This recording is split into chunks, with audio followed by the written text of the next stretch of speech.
Welcome to Canva Template Store. In this video I'm going to be showing you about effects, this little tab up here. I've got this line of text, Canva Template Store, what we're called, and I'm going to highlight this text, which will then bring this tab up here called Effects. If I click on that, I'm going to show you the different effects that you can get when using this app. Right, at the moment we don't have any. The font we're using is Anton, which is quite a thick font, and I've got it as 300, so it's a large size, basically so that you can see what the different effects are and you can see what I'm doing. If I click on the first one, which is shadow, as you would expect, you can see a bit of a shadow behind it there, that grey shadow. This offset here, it's automatically set sort of halfway. If I increase that, you can see that the shadow is getting larger, or you can make it less. It's entirely up to you how much of a shadow you want and which direction. So you can change that round like that, so you can have the shadow whatever direction you want it to be.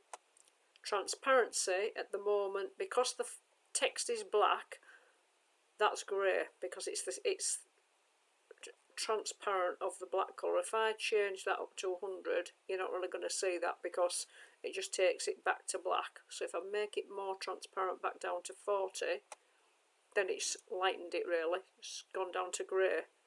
You can change that if you want to a different colour, but for the purpose of this I'm just going to leave it as it is. If I highlight that again and go back up to effects, we'll look at lift. Lift is, to me, it's basically just like a little bit of very light grey shading around the edge, which, because this is a white background, you'll only see a very slight bit of shading. If I increase the intensity of that right up to 100, you can now see the grey behind it. The purpose of this, as far as I'm aware, is to sort of make it literally lift off the page, so it gives it a bit of a 3D effect, which is quite cool. When you're doing different things, it lifts the wording up, which can be quite good. Next I'm going to highlight it again and we will show you hollow. Hollow is exactly what it says. It takes anything out of the middle and it just gives you the outline.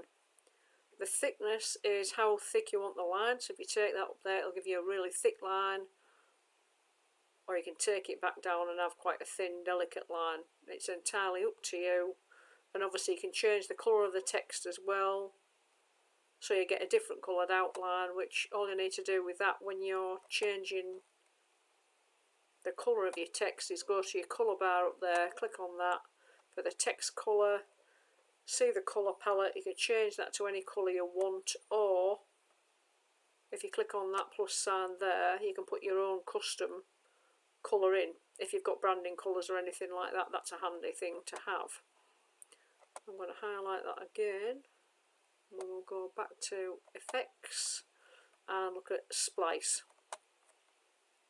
Splice is, I suppose it's literally spliced it in half, so you've got the shadow, the colour that would be within it, and it's slightly sort of moved it so it's a little bit offset. If I move this thickness, that increases the thickness of the outline, so that's quite cool, because that, to me, that gives it almost like a bit of a bubbly effect. If I move that back down and then move the offset, you're offsetting the background, because now you can see that that's actually starting to move away from there. And then you can also change the direction. If you watch that, that's sort of like moving round. So I think when you're on 0 there, you can just about practically fill that in and offset it back to whatever direction you want. I'm just fiddling around with that really. And then obviously the colour's grey, so if you want that to be a different colour, just for an example, say bright pink, we can change that to bright pink. If we don't want any of that, I'm going to go on this undo tab up there and take that back. Then you can see the grey again. I'm going to highlight that again, and we'll now go to outline. So what that does is you've got your original black colour and it's giving you a very slight grey outline. If I make that thicker, then obviously it's making the outline thicker. So I suppose if you wanted to have, that's quite cool, that would be good for like posters and stickers, things like that, to give a bit more definition. And then obviously click on that, it'll go to the colour palette and you can change the colour of this outline as well. And then if you want the text a different colour, just go back up to your text colour. So that's a good one to mess about with.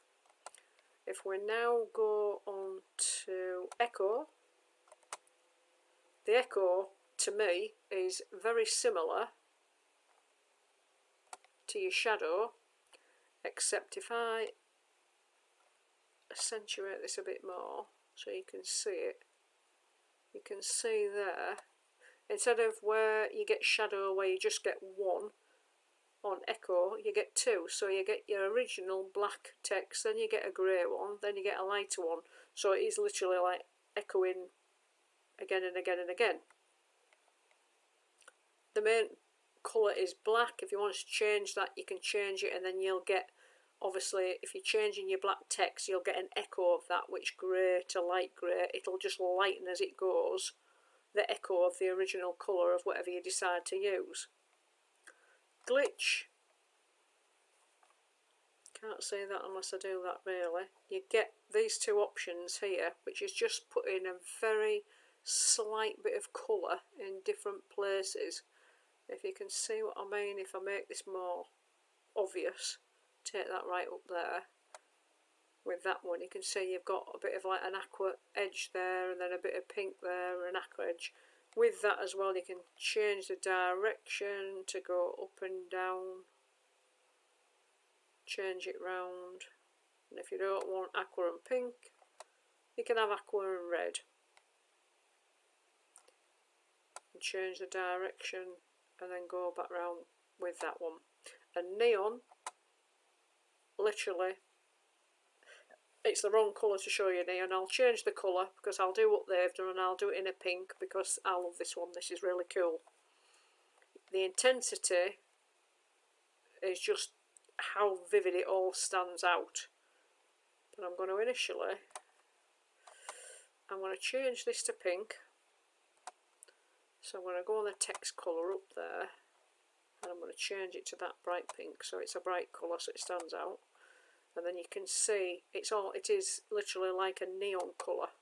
If I go back to effects again, then you've got the neon there. You can make that more intense, almost like white but with a pink round the edge. And you can do that with any colour. But for something to stand out on posters or something, this one is a really good one. And then the other thing I need to show you, if you go to effects, is background.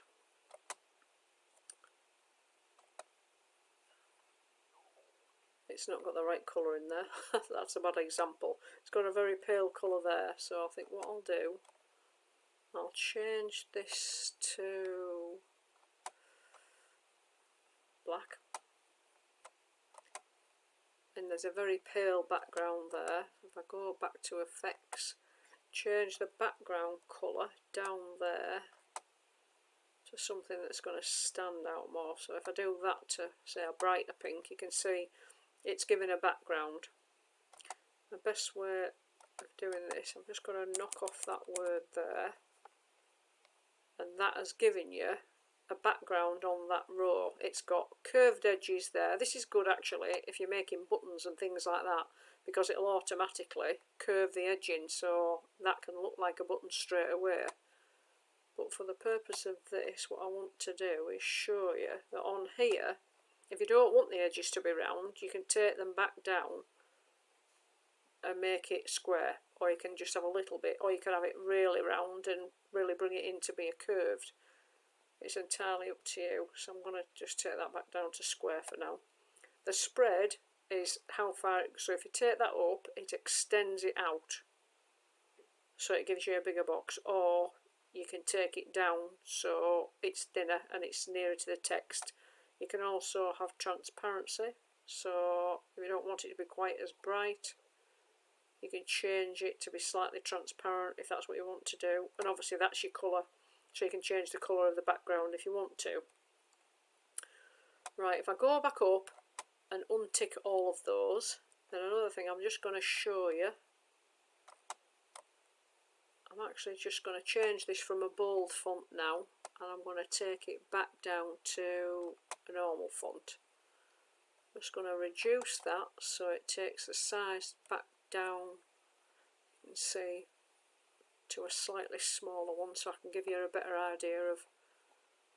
I'll just go back down to 200-ish for the purpose of this, and then I'm just going to type that onto there. Right, so if I now go hover over that, go back to effects, we've been through all of these ones and the background, then you can have the shape. You can have no shape and it's straight as it is, or you can curve it and it will literally make it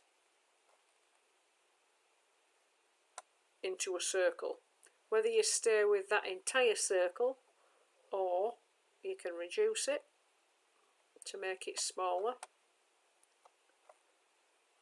A good design thing that people seem to do at the moment is, just as an example, I'm going to go up to elements and to shapes there, and I'm just going to put a box there. So say we'll have a black box of colour there, whatever that would be, and I want that to sit on the edge, so I'm going to make that smaller. These double arrows can move this round wherever you want it. I'm going to tilt it that way, and then I'm going to add that there, so it just sits on the edge there, which is good if you want to actually, you know, do something a little bit different. You can curve it, or you can put it back to centre, which these buttons down here will tell you. Look at that, that's back to 0. So if I move that down, I can increase that and make it larger, so it could actually go in the centre there, and then I could put something else in the centre there. So you could have large text that goes right round the edge of something else. So that's how you do curved font, and that's another effect. So from doing shadows to hollow to echo to glitches to neon to backgrounds, lifting things, whether it's straight or curved, and also the other thing there which I didn't show you, that curved, you can see if you move that up and down, you can have a little bit of curve, or you can bring it right in however much you want. So I'm going to leave that there, and as far as that is just a little bit of an idea on the Canva effects.